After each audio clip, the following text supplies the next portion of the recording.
Assalamualaikum warahmatullahi wabarakatuh. Kembali lagi di channel Berita Mistis. Untuk kisah kali ini ada sebuah cerita yang berjudul Dendam Bidan Irma. Sebelum kita lanjut ke ceritanya, tekan dulu tombol like video ini dan jangan lupa tekan juga tombol subscribe channel ini. Nyalakan juga lonceng notifikasinya agar tidak ketinggalan cerita-cerita lainnya.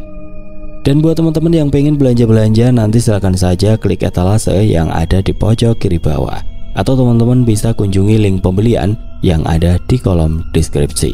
Dan seperti apa untuk kisah kali ini? Langsung saja kita masuk ke ceritanya.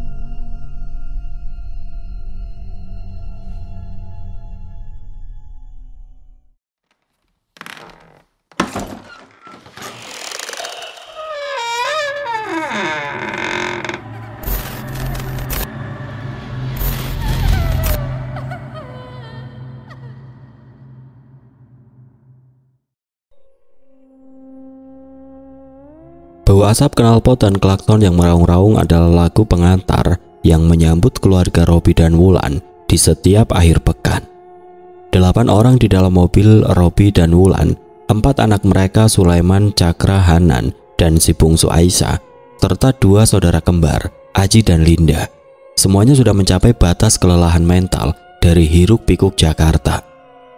Awalnya perjalanan ini hanyalah misi sederhana, melarikan diri ke kawasan Puncak Pas, menikmati teh, lalu pulang malam itu juga. Sebuah detour tanpa rencana yang muluk.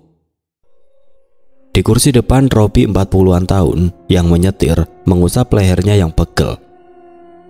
Janji ya, besok pagi semua bangun seger. Kita cuma numpang lihat matahari tenggelam, terus langsung balik. Wulan 38 tahun istrinya mengangguk lemas. Ia melirik ke spion tengah, tempat anak sulungnya Sulaiman sudah tertidur pulas dengan mulut sedikit terbuka. Tubuh Sulaiman yang jangkung tampak kesulitan menemukan posisi nyaman. "Mas, lihat Sulaiman," bisik Wulan nadanya khawatir. "Dia sudah tumbang total padahal kita baru mau masuk tol Jagorawi." Robby mendengus, mencoba menghilangkan kekhawatiran. "Dia cuma kurang tidur, Ma. Nanti juga seger lagi kalau sudah kena udara dingin." Namun alam semesta seakan berkonspirasi. Pukul 3 sore, mereka seharusnya sudah melewati Gadok, tapi mereka malah terjebak. Lampu rem mobil di depan menyala merah solid, membentuk barisan panjang yang menyerupai naga tidur raksasa. Astaga, ada apa lagi nih? Aji 28 tahun yang duduk di kursi tengah bersama Linda mengeluh sambil memijit kening. "Baru kali ini macetnya parah banget, padahal bukan libur panjang." Linda yang biasanya ceria kali ini diam. Wajahnya yang pucat membuat Wulan merasa tidak enak. "Linda, kamu kenapa mual?" Linda menggeleng pelan. "Bukan mual teh, hanya rasanya aneh. Udara di sini tiba-tiba jadi berat ya." Robby mematikan mesin. "Sudah, putar balik juga percuma. Macetnya sudah sampai Bogor. Kita tidak akan sampai rumah sebelum subuh kalau begini." Dia menoleh ke Wulan. "Bagaimana kalau kita menginap saja? Cari villa atau penginapan yang dekat sini, besok pagi baru balik. Aku tidak tega melihat Sulaiman dan yang lain." Wulan ragu, rencana ini di luar anggaran. Selain itu ada getaran aneh yang menjalar di hatinya sejak mobil memasuki area puncak. Perasaan yang selalu ia abaikan sebagai hanya kelelahan. "Menginap? Tapi mendadak begini, Mas. Sudah malam. Kita juga tidak bawa perlengkapan yang cukup," jawab Wulan mencoba logis. "Justru itu, mumpung kita masih di jalan dan masih ada sinyal." Aji tiba-tiba meraih ponselnya. Matanya berbinar karena ide yang impulsif. "Aku coba cari villa di aplikasi, siapa tahu ada yang tiba-tiba kosong karena di cancel." Wulan merasakan kegelisahan awal itu mencengkeramnya.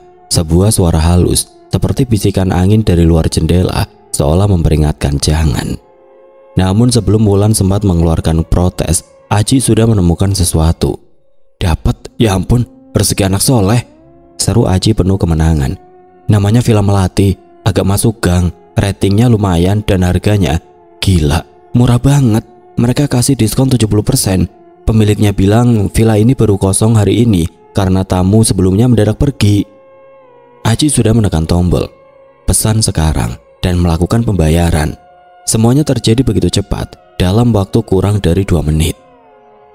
Wulan menatap Aji. Bola matanya sedikit melebar. Aji, kenapa langsung dipesan? Kenapa tidak tanya dulu? Aji cengat-cengir. Santai teh, takdir, kita memang disuruh menginap. Lihat, semua sudah capek begini. Lagi pula siapa yang tidak suka diskon 70%? Sudah, biar aku saja yang urus check-innya. Robi yang juga sudah merasa terlalu lelah untuk berdebat, menyalakan mesin. Baiklah, kita cari film melati itu. Semoga besok macetnya sudah terurai. Wulan memejamkan mata sejenak. Ya, begitulah keluarga mereka, selalu impulsif, selalu terburu-buru. Namun kegelisahan itu tidak mau hilang. Justru terasa makin kuat. Ia menoleh keluar jendela. Pepohonan pinus menjulang tinggi menyambut senja, dan ia punya firasat yang sangat buruk tentang diskon 70% itu. Tidak ada yang gratis di dunia ini, apalagi ketenangan. Mobil keluarga Robi akhirnya berhasil keluar dari jebakan kemacetan total dan melaju perlahan memasuki kawasan wisata yang lebih sepi. Mereka memutuskan untuk berhenti sebentar di sebuah area perkebunan teh yang luas, menikmati sisa-sisa keindahan alam sebelum gelap total. Pukul 17.15, cahaya senja keemasan menyapu bukit-bukit teh, menciptakan bayangan panjang yang dramatis. Suasana terasa dingin, bersih, dan menenangkan, sebuah kontras sempurna dari asap ibu kota. Anak-anak segera berlari dengan gembira. Cakra 10 tahun dan Hanan 7 tahun saling kejar-mengejar. Tawa mereka pecah memecah keheningan. Sulaiman yang sudah segar setelah tidur sejenak mengambil beberapa foto pemandangan dengan gaya sok serius. Bahkan Aji dan Linda ikut tersenyum, lupa sejenak akan rasa lelah dan macet. Nah, ini baru namanya liburan, seru Robi merentangkan tangan menikmati udara. Ia menoleh pada Wulan yang berdiri agak terpisah. Ayo mah, jangan murung terus, besok kita pulang kok. Namun kecemasan Wulan justru memuncak di tengah keindahan itu. Keheningan alam terasa terlalu dalam, terlalu sunyi. Bukannya menikmati pemandangan, mata Wulan terus menyapu pepohonan rimbun di kejauhan, mencari sesuatu yang tidak terlihat. Indah ya teh? Linda mendekat memeluk bahu Wulan. Wulan tersenyum tipis. Indah sekali Lin, tapi entah kenapa rasanya seperti ada yang mengawasi kita dari balik pohon-pohon itu. Perasaan aneh ini tidak mau hilang. Ah, itu cuma perasaan lelah teh, jangan dipikirkan. Ayo foto dulu. Linda menariknya, tapi Wulan menolak dengan halus. Kamu duluan, aku mau mencari musola dulu. Sudah mau habis waktu asar, kata Wulan, menunjuk ke sebuah bangunan kecil beratap hijau yang tergeletak agak jauh di pinggir perkebunan. Saat langkah kaki Wulan menyusuri jalan setapak berkerikil menuju musola sederhana itu, hawa dingin mendadak terasa menusuk tulang. Meskipun matahari masih di ufuk barat, ia membuka pintu musola yang terbuat dari kayu tua. Di dalamnya hanya ada keheningan, bau debu, dan aroma kayu lapuk. Wulan berwudu dengan air dingin yang menggigit, lalu menggelar sajadah seadanya. Dia berusaha fokus, ini adalah perlindungan. Saat ia mengangkat takbir, ia merasakan kedamaian sesaat. Saat rakaat terakhir, Wulan merasa punggungnya berat. Ia merasa ada kehadiran di belakangnya, berdiri sangat dekat. Ia berusaha mengabaikannya. Yakin itu hanya ilusi, ia mengucapkan salam. Assalamualaikum warahmatullah. Saat ia menoleh ke kanan, tidak ada siapa-siapa. Ia menghela nafas lega. Hanya perasaanku.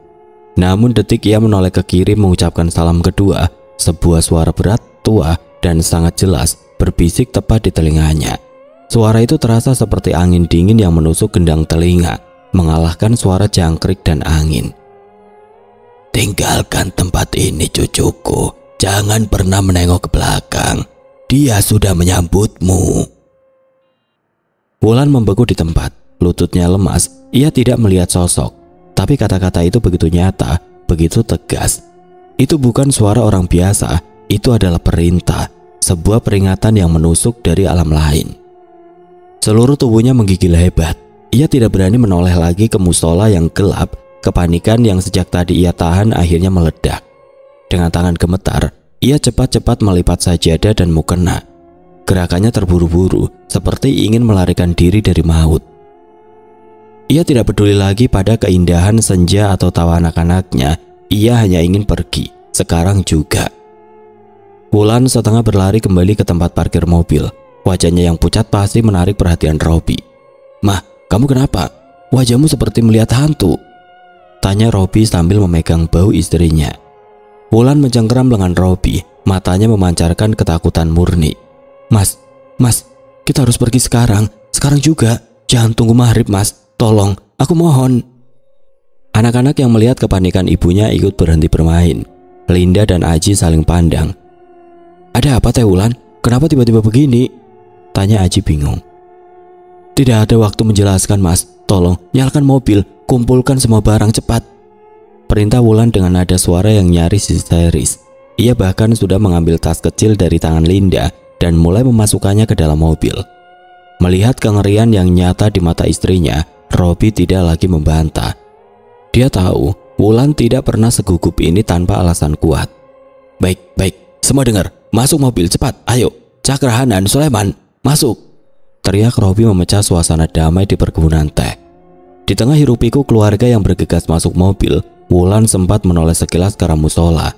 Di ambang pintu, hanya terlihat bayangan hitam yang panjang, seolah mengangguk pelan, memastikan peringatan itu sudah tersampaikan.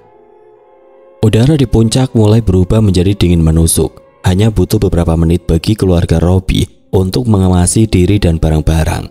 Rasa ingin tahu anak-anak dan saudara kembarnya kalah oleh ketakutan yang menular dari Wulan. Robby dengan cepat memutar kunci kontak. Lampu mobil menyala, menerangi sekeliling yang sudah mulai diselimuti kabut tipis senja. "Sudah semua? Tidak ada yang tertinggal kan?"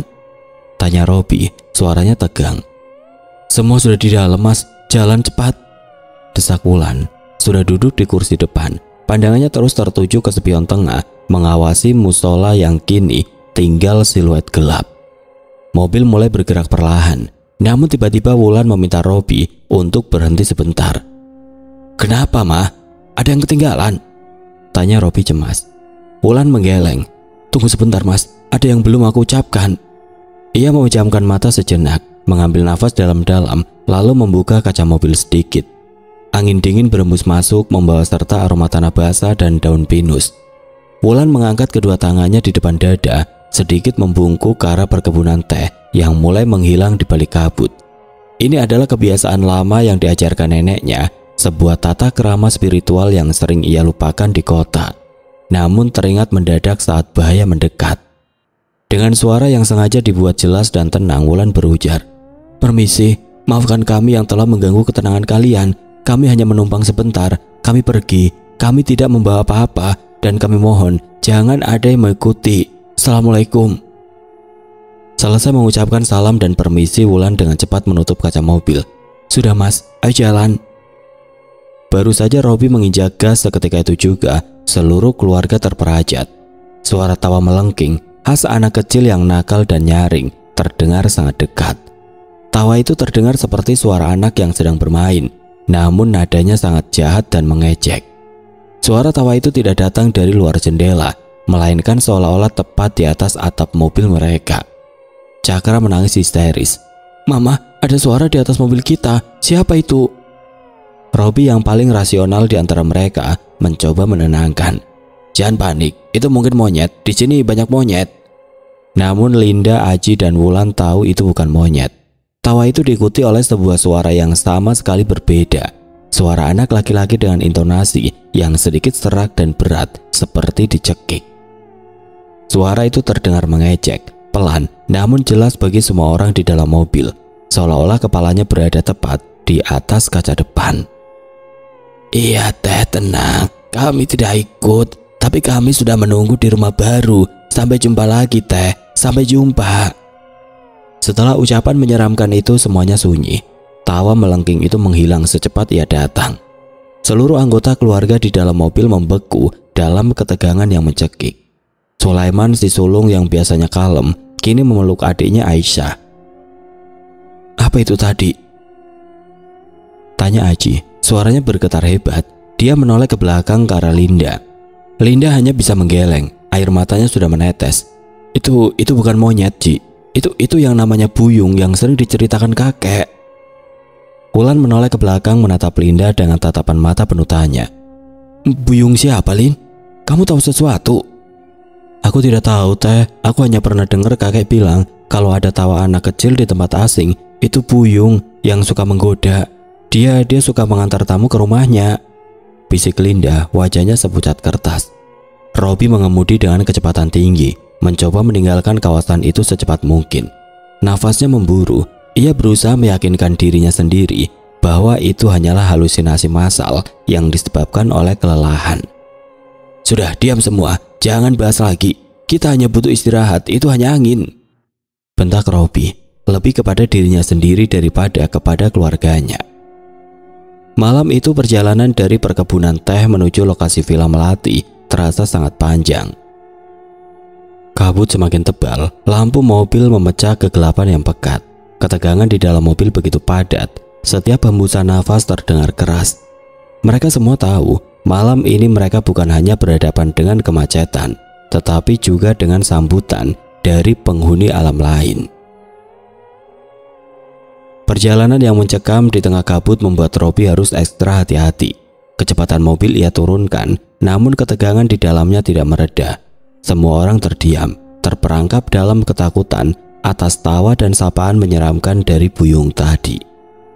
"Mas, kita harus berhenti lagi," ujar Wulan. Suaranya kini lebih pelan, namun mengandung urgensi. "Kita sebentar lagi maghrib, kita harus singgah di masjid. Aku butuh ketenangan." Robi mengangguk setuju. Dia juga merasa jiwanya membutuhkan perlindungan spiritual setelah rentetan kejadian aneh. Tidak lama kemudian sebuah cahaya kuning remang-remang muncul di balik pepohonan. Mereka menemukan sebuah masjid tua yang tampak tenang dan teduh, terbuat dari kayu jati dengan arsitektur khas Sunda lama. Masjid itu terletak di pinggir jalan utama dengan pelataran yang luas dan bersih. Robi memarkir mobil. Mereka semua turun, merasakan udara dingin yang langsung menyergap. Meskipun sudah mulai gelap, masjid itu terasa damai. "Aji, Linda, kalian jaga anak-anak, jangan jauh-jauh. Aku dan Mas Robi langsung ke masjid," perintah Wulan. Di dalam masjid suasana sangat hening dan sejuk. Lantai kayu yang licin memantulkan cahaya lampu pijar yang redup. Wulan segera menuju tempat wudhu, sementara Robi memimpin anak-anak laki-laki untuk mengambil air wudhu. Saat menunaikan sholat maghrib, Wulan merasakan sesuatu yang tidak pernah ia rasakan sebelumnya. Ketenangan spiritual yang sangat dalam. Ia merasa dilindungi, seolah dinding-dinding masjid itu adalah benteng yang kokoh. Sholawat yang ia ucapkan terasa lebih khusyuk, zikir yang ia panjatkan lebih membumi. Perlahan, ketakutan yang mencekiknya di mobil mulai mencair. Selesai sholat maghrib dan setelah berzikir sejenak, Wulan melihat Robi berbicara dengan seorang imam masjid. Imam tersebut adalah seorang pria tua yang sangat berwibawa, janggutnya putih, dan matanya memancarkan kedamaian. Saat menunggu waktu Isya, Hanan, 7 tahun, yang duduk di samping Wulan, tiba-tiba menarik ujung kerudungnya. "Mama lihat," bisik Hanan menunjuk ke sudut tiang masjid yang agak gelap. "Kakek itu senyum ke kita, Mah. Kakeknya baik." Wulan menoleh ke arah yang ditunjuk Hanan. Di sana di dekat pintu berdiri seorang pria tua berjubah putih, wajahnya teduh, tersenyum ke arah mereka. Namun detik berikutnya pria itu menghilang ke dalam bayangan. Wulan terkejut, tapi tidak panik seperti tadi. Ia menghampiri Robi dan imam masjid. "Pak Imam, maaf, tadi siapa kakek yang berjubah putih itu yang berdiri di dekat tiang sana?" tanya Wulan hati-hati. Imam masjid itu menoleh ke sudut yang dimaksud Wulan, lalu tersenyum maklum. "Oh, Neng, itu Syekh Maulana. Beliau yang dulu membangun masjid ini bersama warga desa. Beliau sudah lama wafat, mungkin 100 tahun yang lalu, tapi beliau masih sering menemani kami di sini," jawab imam itu dengan suara tenang. Wulan merasakan bulu kuduknya berdiri, tetapi kali ini bukan karena takut, melainkan karena rasa hormat yang mendalam. Ternyata Syekh Maulana tersenyum untuk melindungi mereka. Setelah menunaikan sholat Isya, keluarga Robi berpamitan. Saat bersalaman, imam masjid itu menggenggam tangan Wulan dengan erat. Tatapannya lekat dan penuh makna. "Neng Wulan," ujar imam itu dengan suara sangat pelan, seolah hanya ingin didengar oleh Wulan. "Neng sudah memilih jalan yang benar dengan singgah di sini. Itu bagus. Tapi setelah ini, jalan Neng akan berat." Wulan menahan nafas. "Maksud Bapak?" Imam itu menggeleng pelan, senyumnya tetap teduh. "Neng hanya perlu ingat, rumah baru yang akan Neng singgahi itu bukan rumah kosong. Jaga kedua anakmu yang paling sensitif. Bapak yakin kamu mampu." Kata-kata imam itu menusuk Wulan. Ia tahu imam itu tidak berbicara tentang Sulaiman dan Cakra, tapi tentang Hanan dan Aisyah, anak-anak yang paling lugu dan rentan. "Terima kasih Bapak, saya akan mengingatnya," jawab Wulan matanya berkaca-kaca. Saat mobil bergerak meninggalkan pelataran masjid, Wulan merasakan ketenangan bercampur dengan janji bahaya. Mereka telah dilindungi, dibekali, dan kini harus menghadapi tujuan mereka. Villa Melati yang telah disambut oleh Buyung dan diramalkan oleh imam tua. Perjalanan menuju Villa Melati terasa sangat jauh dan gelap. Setelah keluar dari jalan utama, mereka memasuki jalan setapak yang sempit. Dikelilingi oleh hutan pinus yang sunyi, jam menunjukkan pukul 22. Mobil akhirnya berhenti di depan sebuah gerbang besi tua yang berkarat. Di baliknya berdiri sebuah bangunan villa bergaya Belanda kolonial, 2 lantai, dengan cat putih yang sudah mengelupas dan lumutan. Halaman depannya luas, namun ditumbuhi ilalang tinggi. Penerangan hanya datang dari satu bohlam kuning redup yang tergantung di teras. Suasananya dingin, sunyi dan mencekam. "Ini dia, Villa Melati," gumam Aji, suaranya terdengar kurang yakin. "Kok diskonya masuk akal ya kalau lihat tempatnya begini?" Robi mematikan mesin. Kelelahan yang luar biasa langsung menyerang semua orang begitu mobil berhenti. Anak-anak, Sulaiman, Cakra, Hanan, dan Aisyah sudah terlelap dalam posisi yang tidak nyaman.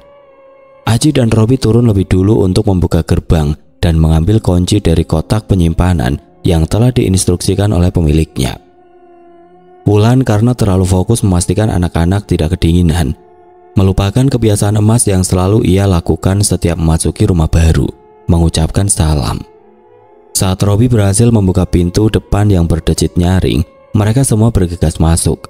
Prioritas mereka adalah merebahkan anak-anak yang sudah pingsan karena lelah. Di dalam suasananya sama dinginnya dengan di luar. Ruang tamu luas, perabotannya kuno dan ditutup kain putih. Udara terasa tebal dan lembab, seolah-olah ruangan itu sudah lama tidak dihuni. Wulan merebahkan si bungsu, Aisyah, di sofa panjang. Saat ia mendongak, matanya menangkap sudut ruangan yang gelap. Seketika peringatan imam masjid kembali terngiang. Wulan menyadari keteledorannya. "Astaga, aku lupa salam. Ya ampun, kenapa aku bisa lupa?" Ia segera menoleh ke pintu. Baru saja hendak membuka mulutnya untuk mengucapkan assalamualaikum, tapi sebelum sempat satu kata pun terucap. Dari kegelapan lorong di lantai 2, sebuah suara halus, lembut, seperti bisikan seorang wanita terdengar jelas oleh Wulan. Linda dan Robi. Suara itu menjawab salam yang belum diucapkan. "Waalaikumsalam, mari masuk teh, kami sudah menunggu." Wulan membeku, tenggorokannya tercekat. Ia yakin 100% ia belum mengucapkan salam. Linda yang berdiri di sebelahnya langsung mencengkeram lengan Wulan. Matanya melebar ketakutan. "Teh, siapa itu yang jawab?" bisik Linda, suaranya bergetar. Robi yang saat itu sedang meletakkan tas di lantai juga mendengarnya. Ia menoleh dengan wajah pucat. "Suara apa itu? Jangan bercanda, mah." Wulan menggeleng pelan, tidak bisa berkata-kata. Ia hanya bisa menunjuk ke lorong gelap itu. Tiba-tiba, dari kegelapan lorong itu sebuah penampakan muncul. Sosok wanita berdiri di sana, hanya berjarak beberapa meter dari mereka. Wulan melihatnya dengan jelas. Sosok itu memiliki tubuh kurus kering, rambutnya panjang dan berantakan. Wajahnya tidak terlihat jelas karena tertutup bayangan. Tetapi Wulan bisa melihat sepasang mata yang memancarkan tatapan pilu, penuh penderitaan yang menyayat hati. Yang paling mengerikan, seluruh tubuh wanita itu tampak gosong, menghitam, dan hangus seperti arang. Tidak lama setelah kemunculan sosok itu, bau aneh menyebar cepat memenuhi ruang tamu. Baunya yang sangat spesifik, sangat menusuk hidung, membuat perut mual dan tenggorokan panas. Bau daging terbakar dan hangus. "Bau apa ini? Busuk sekali." Cakra yang baru setengah sadar merengek sambil menutup hidungnya. Aji yang baru masuk dari mobil langsung terbatuk-batuk. "Astaga, bau gosong. Ada yang bakar sampah di malam hari begini?" Wulan tidak bergeming. Ia masih menatap sosok gosong itu yang kini perlahan menghilang kembali ke dalam kegelapan lorong. Ia tahu mereka bukan mencium bau sampah, mereka mencium bau penderitaan dan mereka telah disambut. Setelah penampakan singkat sosok wanita gosong dan bau daging terbakar yang menusuk, suasana di ruang tamu villa berubah drastis. Robby berusaha keras memecah ketegangan. Ia menyalakan semua lampu yang ada, meskipun cahaya kuning redup dari lampu-lampu tua itu hanya menambah kesan suram. Sudah, itu mungkin bau dari dapur villa sebelah, kita fokus saja, kata Robby sambil menyalakan pemanas air portable yang mereka bawa. Wulan, Aji, bantu aku susun kasur lantai. Kita tidur di ruang tamu semua, jangan ada yang tidur di kamar atas.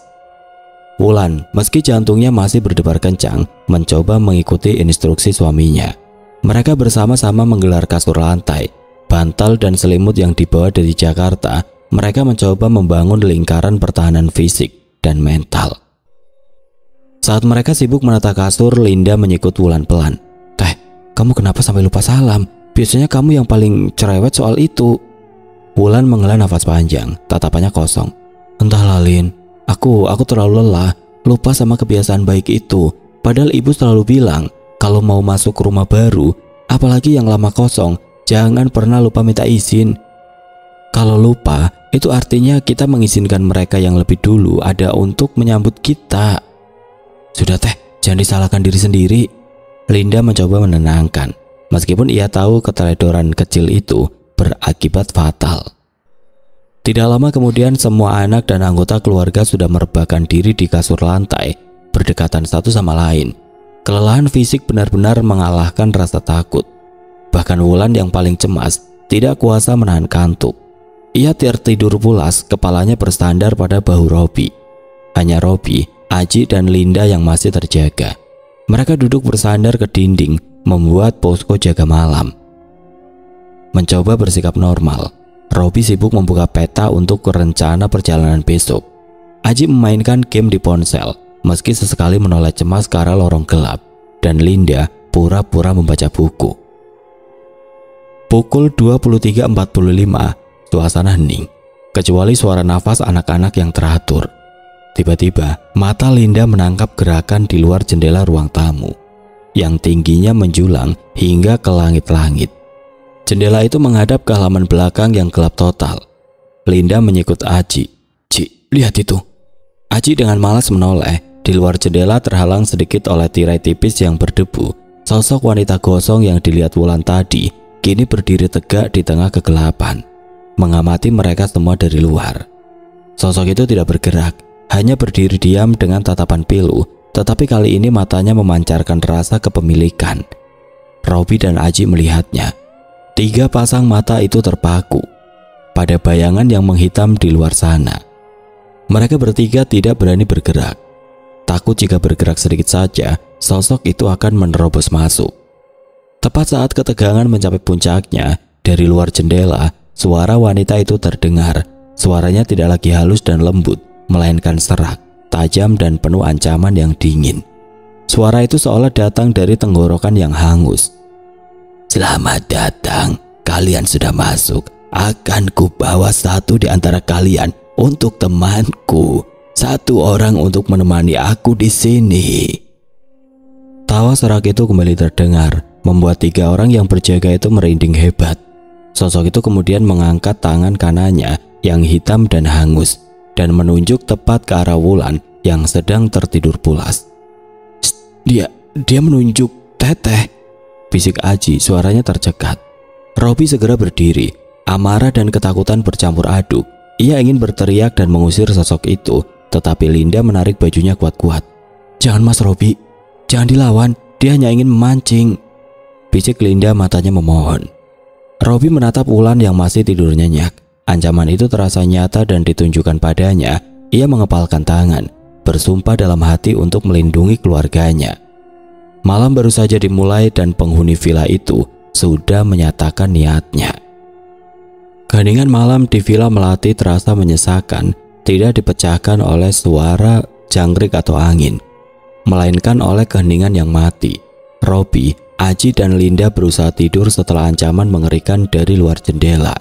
Namun mereka hanya bisa terpejam dengan waspada. Pukul 02 dini hari, tiba-tiba suasana hening itu pecah.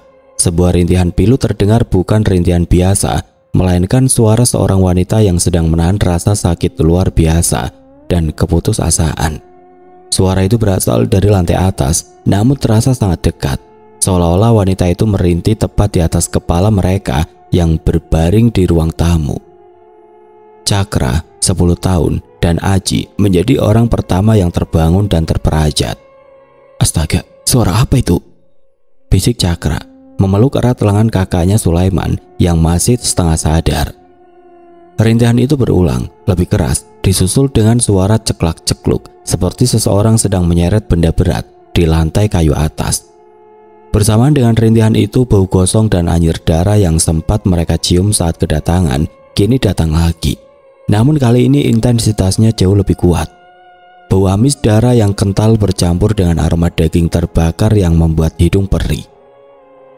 Linda segera bangun terduduk, wajahnya pucat pasi, menahan mual. "Baunya, ya Tuhan, baunya makin kuat, seperti ada yang dibakar di sini." Aji yang biasanya mencoba berani kali ini benar-benar panik. Ia mulai mengeluh dan menyalahkan keputusan impulsifnya.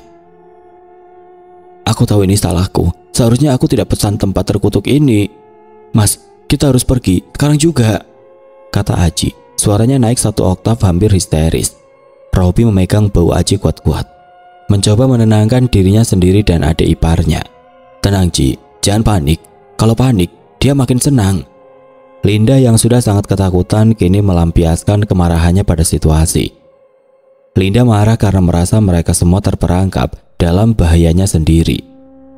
"Tenang bagaimana? Kita sedang diancam, kita sudah disambut, kita bau darah.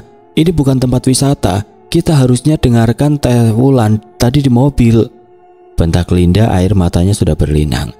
Keributan itu akhirnya membangunkan Wulan. Ia terbangun dan langsung merasakan suhu ruangan yang tiba-tiba turun drastis. Dan bau yang mengerikan itu, rintihan dari atas masih terus terdengar.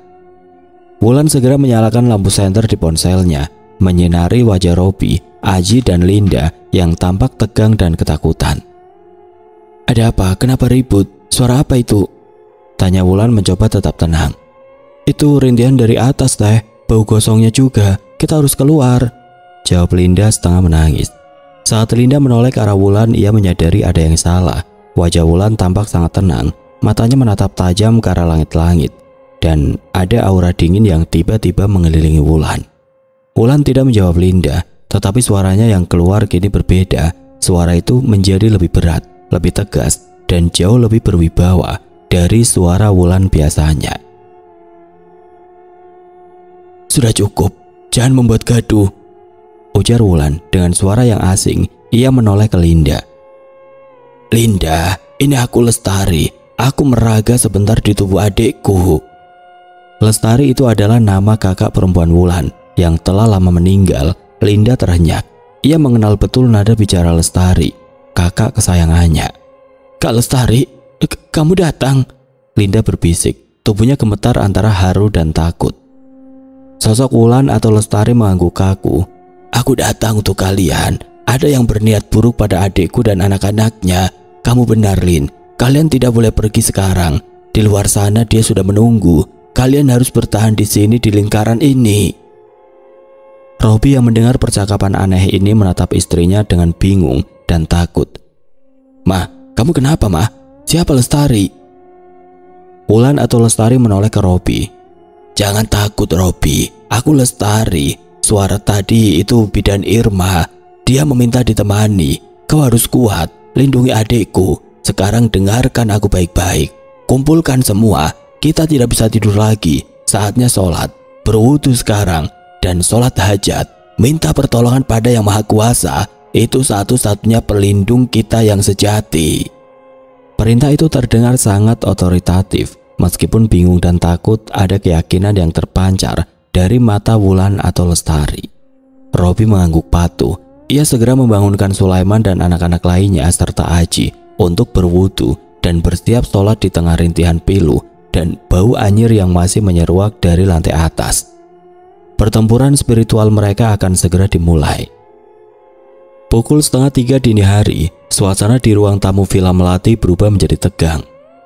Namun diselimuti oleh aura religius, Atas perintah dari sosok Lestari yang meraga dalam diri Wulan, seluruh keluarga telah mengambil air wudhu. Robby memimpin sholat hajat di sudut ruangan, sementara Wulan atau Lestari, Aji, Linda dan anak-anak duduk melingkar di tengah ruangan, membaca ayat-ayat kursi dan zikir yang mereka hafal. Saat Robby menyelesaikan sholat dan mengucapkan salam terakhir, dia bergabung dengan lingkaran keluarganya. Kedamaian spiritual yang singkat itu segera sirna. Tiba-tiba, secara dramatis listrik di villa padam total. Seluruh ruangan seketika diselimuti kegelapan yang pekat, hanya diterangi oleh senter ponsel yang dipegang erat oleh Aji. Bersamaan dengan padamnya listrik, jendela-jendela besar di ruang tamu terbuka paksa dengan suara berdebam keras, seolah didorong oleh tangan tidak kasat mata. Angin kencang berembus masuk, menderu-deru, membawa dingin yang menusuk, dan bau hangus yang semakin menyengat. Anak-anak menjerit ketakutan, dan Linda langsung memeluk Cakra dan Hanan erat-erat. Robby segera menarik Wulan atau Lestari ke dalam pelukannya sambil memegang tasbihnya kuat-kuat. "Robby, jaga adikku, jangan lepas pelukanmu," perintah Wulan atau Lestari dengan suara berat dan otoritatif. Dari kegelapan lorong mereka mendengar suara langkah kaki. Langkah itu bukan langkah normal, melainkan suara seretan yang berat dan kasar, seperti seseorang yang diseret di lantai kayu. Suara itu berirama, semakin lama semakin dekat, disertai rintihan yang kini berubah menjadi kerutuan kemarahan. Robby mengarahkan senter ke lorong. Di ambang batas antara ruang tamu dan lorong yang gelap, muncullah sosok yang kini terlihat lebih jelas. Hantu bidan Irma. Tubuhnya memang gosong dan menghitam pekat, pakaiannya compang-camping dan basah, dan ia terlihat menyeret salah satu kakinya yang tampak patah. Matanya merah menyala, menatap tajam ke arah lingkaran keluarga itu dengan kebencian dan rasa sakit yang tidak terukur. Sosok itu melangkah maju, kakinya yang diseret menimbulkan suara ngesot-ngesot yang membuat bulu kuduk berdiri. "Kenapa kalian berzikir? Kenapa kalian sholat? Aku tidak suka. Kalian harus menemani aku." Suaranya pecah, serak dan penuh amarah. Wulan atau Lestari melangkah sedikit ke depan lingkaran, melepaskan diri dari pelukan Robby. Ia berdiri tegak, menghadap langsung ke hantu bidan Irma. "Irma," kata Wulan atau Lestari dengan suara tenang namun menusuk. "Kami tahu penderitaanmu, tapi ini bukan jalanmu. Mereka ini tamu, mereka ini manusia, bukan temanmu." Bidan Irma tertawa serak, tawa yang penuh kesedihan. "Teman, mereka yang membakarku, mereka semua sama. Siapa kamu? Kenapa kamu sok tahu tentang aku? Kamu bukan dukun, kamu hanya perempuan biasa yang lupa diri." "Aku Lestari. Dan ini bukan masalah dukun atau manusia biasa. Ini masalah batas. Kau sudah melampaui batasmu, Irma. Kau sudah mati, dan kau tidak berhak mengambil nyawa atau mengganggu kehidupan siapapun. Tempatmu bukan di sini." "Aku tidak bisa pergi. Aku kesakitan. Tubuhku hancur. Aku harus membalas dendam. Aku harus membawa satu. Aku akan mengambil anakmu yang kecil. Dia yang paling lemah," raung bidang Irma, tangannya yang hangus terulur ke arah Hanan. Robby mengacungkan senternya ke wajah hantu itu sambil berteriak, "Jangan sentuh anakku. Pergi kau. Dengan nama Tuhan, pergi." Wulan atau Lestari kembali maju selangkah. "Dengar baik-baik Irma. Kami datang ke sini bukan untuk menghakimimu, tapi untuk mengakhiri penderitaanmu. Kau terikat karena dendam dan kebodohan. Kau bukan jin.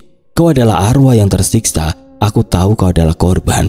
Tapi balas dendammu sudah selesai. Kau sudah membalas. Bebaskan dirimu." Kata-kata Wulan atau Lestari membuat bidan Irma terdiam. Matanya yang merah mulai memudar sejenak. Ada keraguan dan rasa sakit yang kembali terpancar. "Balas dendam? Apa maksudmu? Aku belum," bisik bidan Irma. Suaranya kembali menjadi rintihan pilu. "Kau sudah membalas, Irma. Kau sudah melakukannya, tapi kau tidak ingat karena kau terlalu terikat pada rasa sakitmu," kata Wulan atau Lestari. Nadanya kini melunak, mengarah pada balas kasihan. "Sekarang beritahu kami, apa yang membuatmu terikat di tempat ini?" Bidan Irma menjatuhkan tubuhnya ke lantai. Rintihannya berubah menjadi isak tangis yang mengerikan. Seluruh kegelapan di ruangan itu seolah merangkul rasa sakitnya. Isak tangis bidan Irma yang serak dan memilukan itu memenuhi ruang tamu yang gelap, mengalahkan deru angin kencang. Wulan atau Lestari membiarkan hantu itu menangis, menunggu saat yang tepat. "Kau berbohong, aku belum selesai dengan pembalasanku," raung bidan Irma mencoba bangkit, tetapi Wulan atau Lestari menatapnya dengan tatapan penuh belas kasihan. "Tunjukkan pada kami, Irma. Tunjukkan apa yang membuatmu terikat. Tunjukkan apa yang terjadi padamu," pinta Wulan atau Lestari. Suaranya mengandung kekuatan yang memaksa. Tiba-tiba tanpa aba-aba seluruh ruangan menjadi buram. Kegelapan pekat seolah tersedot ke satu titik, dan keluarga Robi merasakan sensasi jatuh yang mengerikan. Mereka tidak berpindah tempat secara fisik, tetapi jiwa mereka ditarik ke dalam visi kolektif yang dipancarkan oleh hantu bidan Irma. Lampu senter Aji mendadak mati. Mereka terperangkap dalam kegelapan total, tetapi saat kemudian cahaya obor dan lampu minyak menerangi sekeliling mereka. Suasana berubah drastis. Dari ruang tamu villa yang dingin menjadi sebuah kamar kecil yang pengap dan lembab. Robi, Wulan, Aji, Linda, dan bahkan anak-anak yang ketakutan kini menjadi penonton tidak kasat mata di masa lalu. Mereka melihat seorang wanita muda yang cantik, bersahaja dengan aura keibuan. Itu bidan Irma. Sekitar 20 tahun yang lalu, ia adalah satu-satunya bidan di desa terpencil itu, dihormati dan sangat dicintai. Visi itu bergerak cepat. Suatu malam, Irma sedang beristirahat setelah seharian membantu persalinan yang sulit. Ia sedang duduk di depan, wajahnya tampak lelah, dan ia sedang datang bulan. Tiba-tiba pintu kamar didobrak. Masuklah sosok Pak Hasim, seorang tokoh berpengaruh di desa yang dikenal sangat kejam dan memiliki dendam lama terhadap Irma. Karena Irma menolak cintanya dan menolak membantu istri Pak Hasim yang dicurigai melakukan aborsi ilegal. Pak Hasim terlihat marah besar. Ia menunjuk Irma dengan jari gemetar. "Dasar jalang, kau sudah berani menolakku. Kau menolak istriku. Malam ini kau harus menanggung akibatnya." Irma menjerit, mundur ke sudut kamar. "Apa maksudmu, Pak Hasim? Jangan mendekat." "Ini balasanku. Kau pikir kau suci? Kau membantahku. Mati kau," raung Pak Hasim dengan wajah bengis. Saat itulah adegan mengerikan itu terjadi. Pak Hasim membawa sebuah jerigen bensin. Ia menyiramkan bensin ke sekujur tubuh Irma yang terkejut.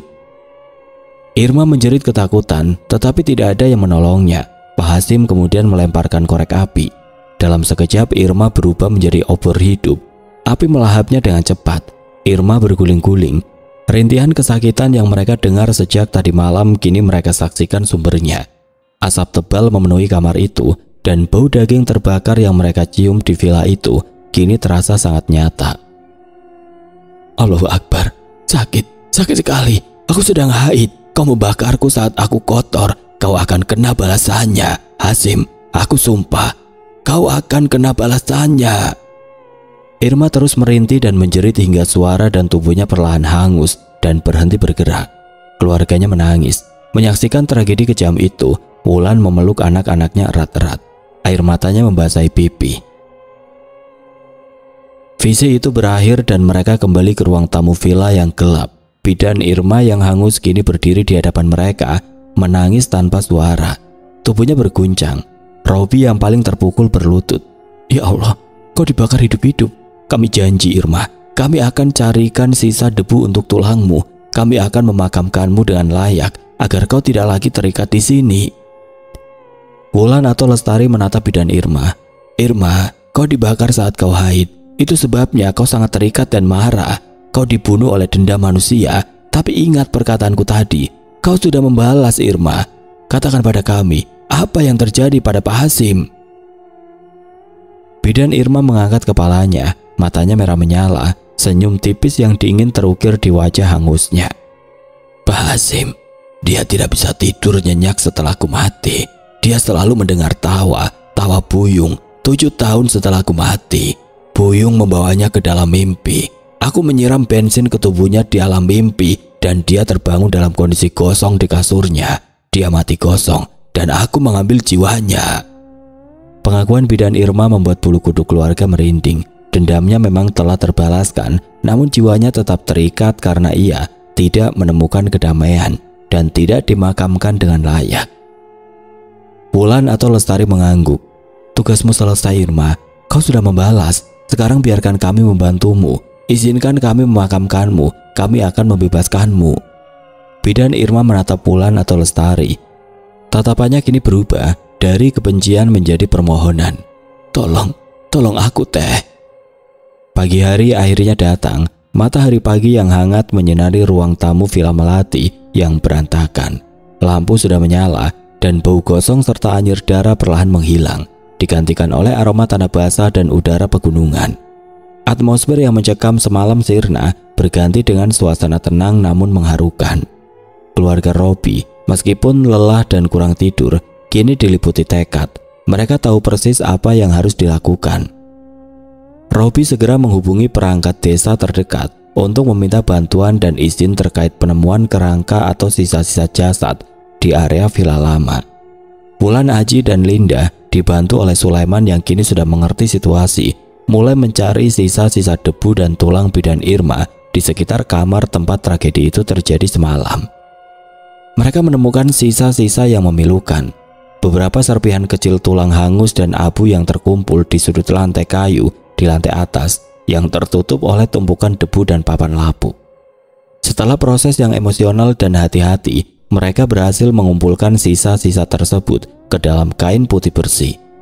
Kepala desa yang datang beserta beberapa warga menyaksikan temuan tersebut dengan rasa terkejut dan sedih. Membenarkan cerita lama tentang seorang bidan yang hilang secara misterius.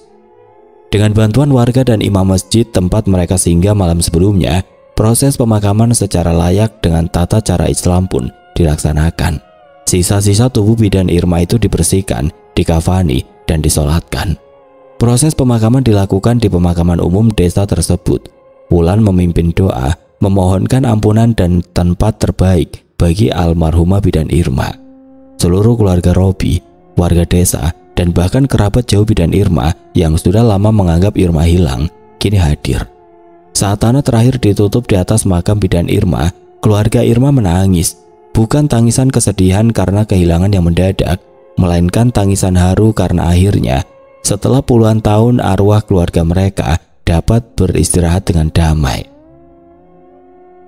Setelah prosesi selesai, keluarga Robi atau Wulan segera berpamitan. Mereka tidak ingin berlama-lama, ingin segera pulang ke Jakarta. Saat Robi membuka pintu mobil dan Wulan hendak masuk, tiba-tiba Wulan merasakan hawa dingin yang familiar, namun kali ini tidak ada bau gosong atau anyir. Wulan menoleh ke samping makam baru bidan Irma.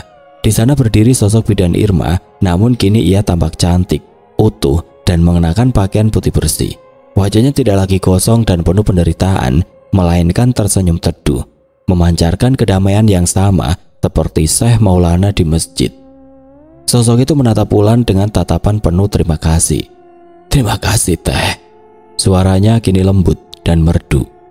"Terima kasih banyak, akhirnya aku bebas." Wulan membalas senyumannya.